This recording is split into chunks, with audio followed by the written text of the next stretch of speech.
Teman-teman, kalau kita perhatikan di akhir tahun kemarin, kaum buruh di berbagai daerah melakukan aksi besar-besaran.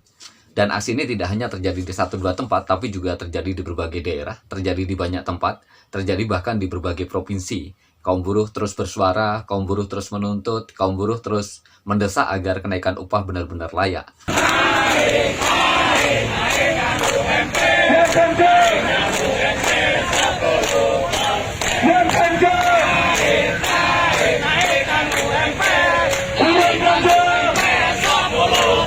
Lebih keras sampai sekarang yang di dalam lebih keras. Dan kita tahu perjuangan upah tidak akan berhenti sampai akhir tahun. Bahkan kaum buruh dalam pernyataannya memastikan perjuangan terkait dengan kenaikan upah juga akan terus dilakukan hingga tahun 2022 ini.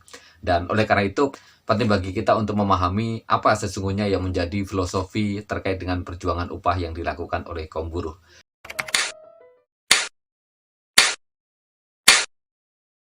Sebelum kita memahami tentang apa pentingnya upah bagi kaum buruh, saya kira penting bagi kita untuk memahami tentang apa pengertian dari buruh itu sendiri. Buruh bisa macam-macam ya, bisa disebut sebagai pekerja, bisa disebut sebagai pegawai, bisa disebut sebagai karyawan. Tetapi sejatinya, buruh adalah orang yang bekerja dengan menerima upah atau imbalan dalam bentuk lain. Jadi pengertian bahwa buruh adalah setiap orang yang bekerja dengan menerima upah atau imbalan dalam bentuk lain, itu adalah pengertian yang tertuang dalam Undang-Undang Nomor 13 Tahun 2003 tentang ketenagakerjaan. Artinya ini adalah pengertian normatif yang diatur dalam perundang-undangan. Nah, dengan memahami tadi bahwa buruh adalah orang yang bekerja dan kemudian mendapatkan upah, maka kata-kata mendapatkan upah di sini bisa kita garis bawahi bahwa itulah sejatinya substansi dari keberadaan seorang buruh. Kalau buruh tidak lagi peduli tentang upahnya, kalau buruh tidak lagi memperjuangkan tentang upah, kalau buruh tidak lagi membicarakan hal-hal terkait dengan upah, maka sejatinya dia telah kehilangan esensinya sebagai buruh. Dia tidak memahami apa sesungguhnya arti seorang buruh. Karena secara filosofis kita bisa juga mengartikan bahwa buruh adalah orang yang tidak punya apa-apa dan dia bekerja dengan menjual tenaganya. Dengan kata lain bahwa hidup buruh ya tergantung pada upahnya. Itulah sebabnya upah adalah pembeda. Pembeda antara buruh dengan orang yang melakukan gotong royong, pembeda dengan mereka yang melakukan kerja bakti, pembeda dengan romusa, pembeda dengan kerja paksa, pembeda dengan orang-orang yang bekerja tapi tidak mendapatkan imbalan. Dan saya kira disitulah persis di mana kaum buruh punya nilai, kaum buruh punya kehormatan, kaum buruh punya eksistensi. Karena ketika buruh tidak lagi mendapatkan upah, maka dia telah kehilangan esensinya sebagai buruh. Dia bisa jadi bekerja, dia bisa jadi menghasilkan produk, dia bisa jadi berada di pabrik-pabrik, tapi kemudian dia telah kehilangan esensinya sebagai seorang buruh. Dulu orang yang melakukan kerja paksa juga bekerja. Ketika era perbudakan, para budak juga bekerja. Ketika sistem romusa diberlakukan, maka romusa itu juga bekerja. Tapi mereka bukan buruh. Dan oleh karena itu, kesadaran bahwa upah adalah sesuatu yang penting bagi kaum buruh, bahwa upah adalah sesuatu yang harus didapatkan, maka itu adalah sebuah kesadaran yang menjiwai naluri seorang buruh. Pada saat yang sama, upah juga mengingatkan bahwa buruh bukanlah robot yang bernyawa, bahwa buruh juga manusia yang dia punya kebutuhan, dan untuk memenuhi kebutuhan itu dia mengandalkan dari upah yang didapatkannya. Upah juga mengingatkan bahwa buruh bukanlah mesin industri, dia adalah bagian dari entitas satu keluarga, di mana buruh mendapatkan upah untuk menghidupi keluarganya. Lebih jauh lagi kita bisa melihat bahwa bagaimana kehidupan seorang buruh begitu ya. Dia berangkat pagi, pulang petang, atau bahkan ada yang berangkat petang dan kemudian pulang pagi begitu. Maka bisa kita katakan bahwa sejatinya buruh menggadaikan hidupnya untuk sebuah pekerjaan. Jadi hidup buruh sejatinya adalah untuk menggerakkan roda-roda industri, hidup buruh untuk menggerakkan perekonomian. Karena seperti yang saya katakan tadi bahwa buruh sebenarnya menggadaikan hidupnya untuk pekerjaannya. Kita bisa melihat bagaimana sepanjang waktu buruh melakukan pekerjaan. Kita ambil contoh misalnya secara normal dalam satu hari buruh bekerja 8 jam sehari. Maka dalam 8 jam sehari itu, buruh tidak lagi memiliki kendali atas hidupnya. Karena sepanjang waktu itu dia harus bekerja, yang itu adalah untuk kepentingan orang lain begitu. Dan kemudian ketika buruh berangkat bekerja, dan tentu saja ada biaya yang dibutuhkan untuk melakukan pekerjaan itu.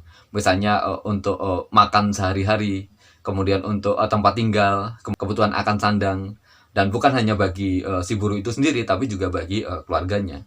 Nah, oleh karena itu ada satu nilai begitu ya. Kemudian ketika ada produk yang dihasilkan oleh buruh, maka sejatinya produk itu ada nilai tambah yang dihasilkan oleh buruh.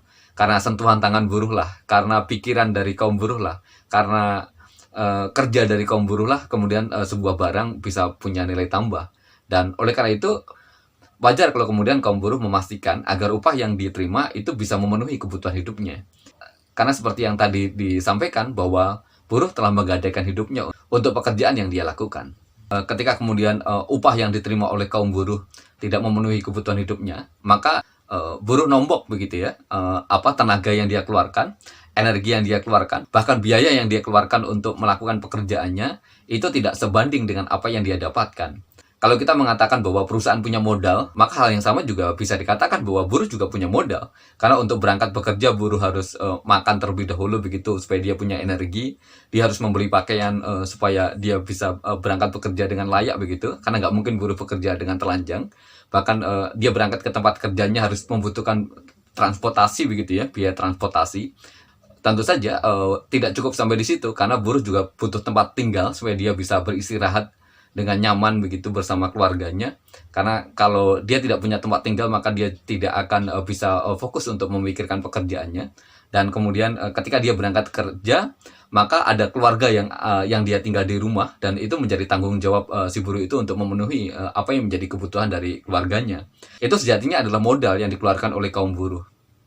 Dan kalau kemudian upah yang didapatkan oleh kaum buruh tidak bisa menutupi modal yang dikeluarkan tadi, modal untuk makan, modal untuk papan, modal untuk sandang, modal untuk pangan, bisa dikatakan bahwa buruh telah rugi. Dia telah nombok biaya hidupnya, karena upah yang dia terima tidak mampu lagi untuk memenuhi kebutuhan hidup si buruh itu. Dan kalaupun bahkan impas begitu ya, apa yang dia terima kemudian hanya sebatas cukup untuk memenuhi kebutuhan si buruh itu, maka ya itu bisa juga dikatakan impas begitu ya. Dan dalam konteks ini rugi, karena setidaknya buruh rugi waktu begitu. Alokasi waktu yang dia keluarkan itu tidak sesuai dengan apa yang dia dapatkan. Maka secara filosofis upah buruh dikatakan layak ketika buruh mampu menabung. Nah, dari penjelasan ini saya kira kita sudah mulai memahami begitu ya tentang mengapa kemudian buruh gigih untuk memperjuangkan kenaikan upah. Mengapa buruh menjadikan perjuangan upah ini adalah sebuah perjuangan yang sangat penting begitu. Karena tadi keberadaan upah tidak bisa dilepaskan dari kaum buruh, dan secara esensial perjuangan upah adalah perjuangan yang substansial. Persoalan upah bukan sekedar pertarungan berapa persen kenaikannya, tapi juga soal kehidupan buruh itu sendiri.